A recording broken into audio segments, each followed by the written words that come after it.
여러분, 보험증권. 생각만 해도 머리 아프시죠? 깨알 같은 글씨들만 보면 막막하잖아요. 그런데요, 그 복잡한 서류 속에 우리가 상상도 못했던 아주 놀라운 원칙들이 숨어 있다는 거 알고 계셨나요?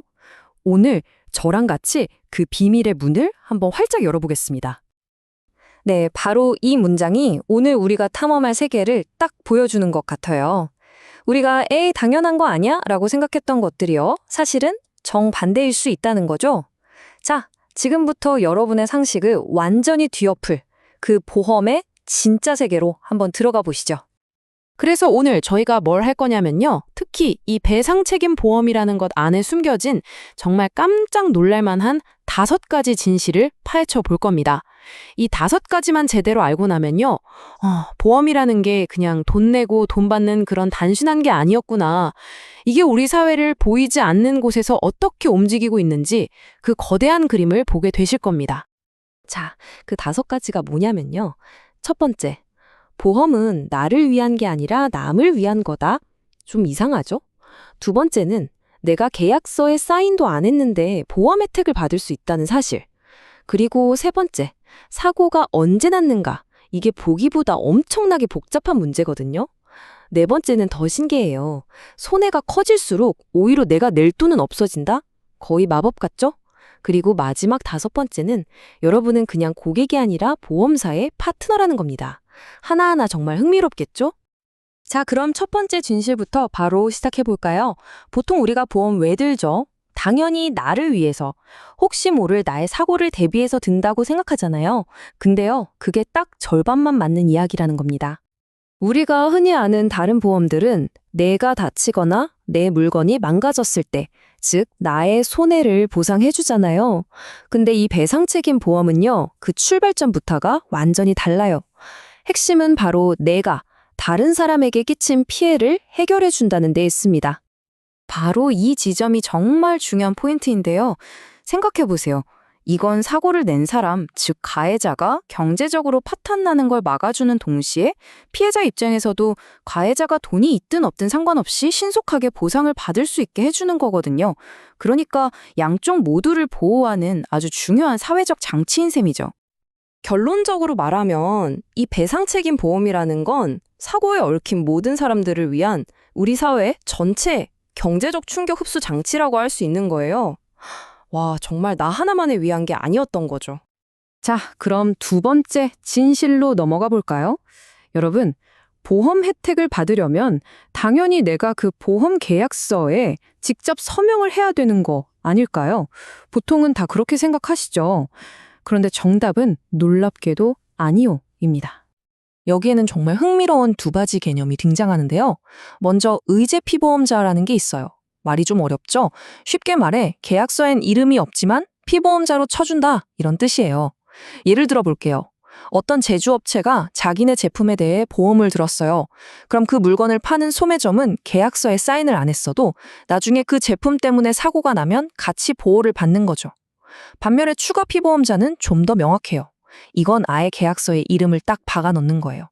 예를 들면 제가 가게를 빌려서 장사하는데 화재보험 들면서 우리 건물주 사장님 이름도 넣어서 같이 보장받게 해주세요 라고 하는 거죠. 어때요? 한쪽은 묵시적으로 인정해주고 다른 한쪽은 명시적으로 추가하는 차이가 있는 겁니다. 아니 근데 왜 이렇게 복잡하게 만들었을까요? 핵심은 바로 경제적 효율성 때문입니다. 생각해보세요.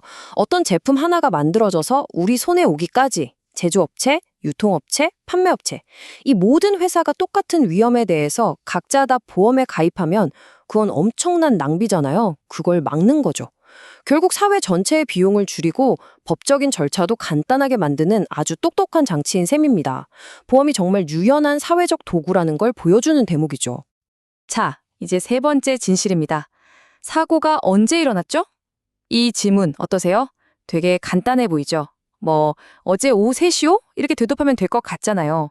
그런데요, 이게 법의 세계로 들어가면 세상에서 가장 치열하고 골치 아픈 논쟁거리 중 하나가 됩니다. 물론 자동차가 꽝 부딪히는 것처럼 사고 시점이 명확한 경우도 있죠. 하지만 이런 경우는 어떨까요? 어떤 공장에서 유해물질이 지난 20년 동안 아주 조금씩 서서히 땅으로 스며들었어요. 또는 어떤 노동자가 수십 년간 일하면서 직업병을 얻게 된 거예요. 자, 이럴 때 사고는 대체 언제 일어난 걸까요?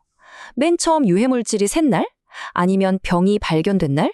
이 시점을 어떻게 잡느냐에 따라서 수십억, 수백억을 내야 할 보험사가 완전히 바뀌어버립니다. 그래서 이 문제를 두고 법정에서 4개의 이론이 정말 팽팽하게 맞붙습니다. 첫 번째는 위험 노출설. 이건 유해 물질에 맨 처음 노출된 바로 그 순간을 사고 시점으로 보는 거예요. 두 번째는 사고 발생설. 피해를 일으킨 그 특정 사건이 발생한 순간이 기준이 되는 거죠. 세 번째는 손해 발현설. 이건 피해가 우리 눈에 실제로 드러나기 시작한 때를 사고로 보는 거고요. 마지막에 좀 독특한데 청구사고설이라고 해서 피해자가 보험사에 돈 주세요 하고 청구한 바로 그 순간을 사고 시점으로 삼는 겁니다. 이 4가지 중에 어떤 걸 선택하느냐에 따라 책임의 주인이 완전히 달라지니 얼마나 치열하겠어요. 자, 4번째 진실. 이건 정말 마법 같은 역설입니다. 뭐냐면요, 손해가 오히려 조금 더 커졌더니 내가 내야 할 돈, 그러니까 자기 부담금이 그냥 싹 사라져버린다는 거예요. 이상하죠?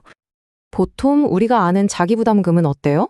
손해가 100만 원 나고 자기부담금이 10만 원이면 10만 원 빼고 90만 원을 받죠. 아주 간단하죠? 근데 프랜차이즈 공제라는 방식은 완전히 게임의 룰이 달라요. 이건 일종의 문턱이 있는 거예요. 손해액이 그 문턱을 넘지 못하면 보험금은 빵원, 한 푼도 안 줍니다.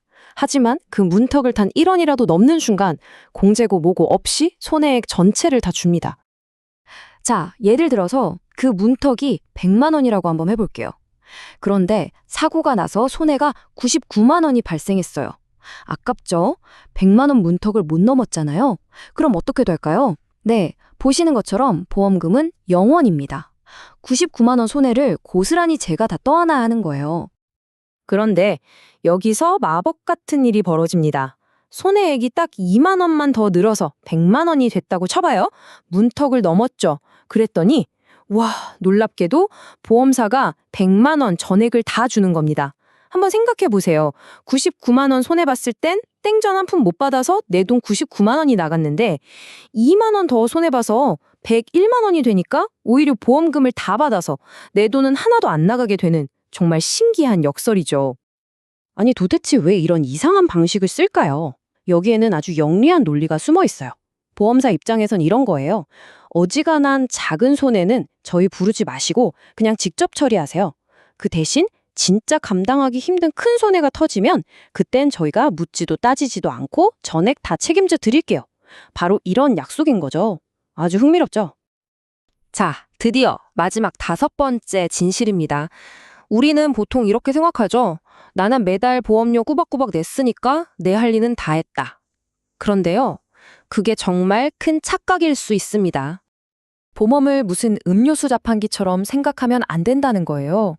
돈 넣으면 캔이 툭 떨어지는 그런 단순한 거래가 아니라는 거죠. 여러분과 보험사의 관계는요, 그보다 훨씬 깊은 파트너십에 가깝습니다. 파트너라면 당연히 서로에게 지켜야 할 의무가 있겠죠?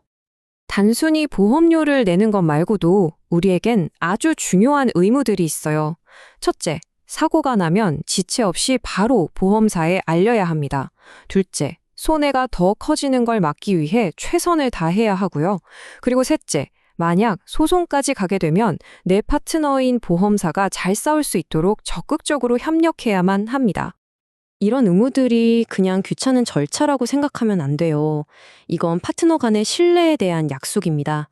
내가 파트너로서 내 역할을 다할 때, 정말 큰 위기가 닥쳤을 때 내 파트너인 보험사도 자신의 역할을 다해줄 거라고 믿고 기댈 수 있는 거죠. 자, 오늘 이렇게 5가지 진실을 알아봤는데요. 어떠셨나요?